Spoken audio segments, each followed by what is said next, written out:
Vous êtes-vous déjà comparé aux autres? La réponse à cette question en apparence bateau et qui semble uniquement affecter notre paraître me paraît pourtant être le point d'ancrage de problèmes bien plus profonds. Alors montez donc dans mon embarcation et demandez-vous, et si on arrêtait de vouloir être parfait? Au petit matin, les oiseaux chantent, le soleil rayonne, je me regarde dans la glace, j'esquisse une coiffure plus ou moins potable, je me brosse les dents et je pars pour l'école. Mais là-bas, rien n'est facile. Le regard des autres me blesse, m'agresse et me transperce comme une flèche en plein cœur. J'ai tellement l'impression que quoi que je fasse ou je dise, je les écœure. Rien n'est facile. Trop boudiné, trop efféminé, trop parcelé. Rien n'est facile. Rien n'est facile car je suis déçu.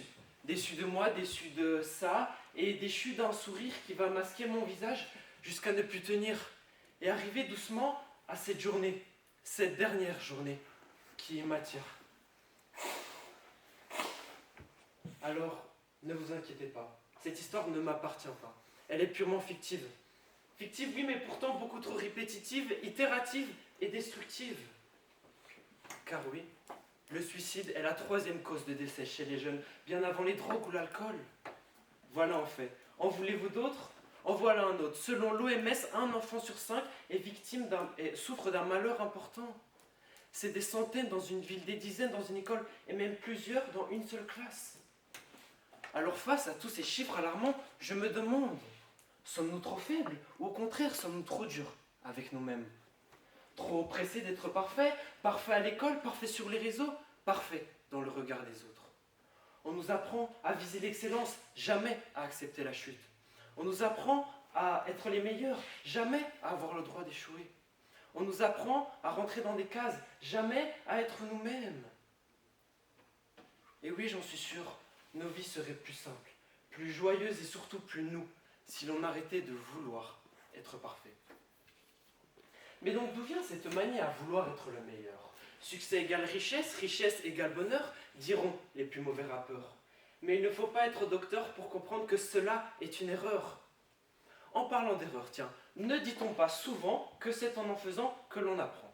Alors qu'à l'école, on nous répète « Surtout réussissez, faites le moins de fautes et soyez les premiers ». Mais ce premier donc, s'il n'a jamais réellement connu l'erreur, est-il vraiment celui qui a le mieux appris? Cette quête de la perfection ne se limite d'ailleurs pas aux notes, elle façonne notre identité, notre apparence.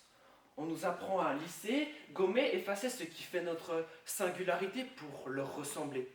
Eux, leurs corps sont sculptés, transformés, parfois martyrisés, au point de ne plus savoir comment manger normalement, bouger librement et exister simplement.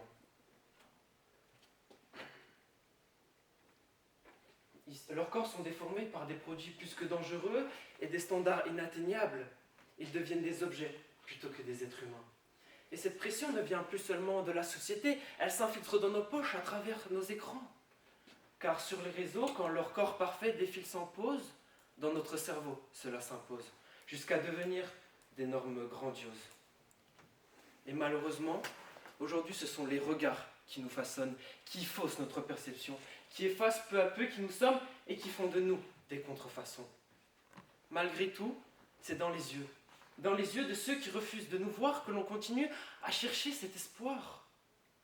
Et nos parents qui nous aiment sans compter et qui pour nous pourraient défier les plus grandes divinités, ont cependant parfois oublié le plus important, nous apprendre cet amour auto-aimant.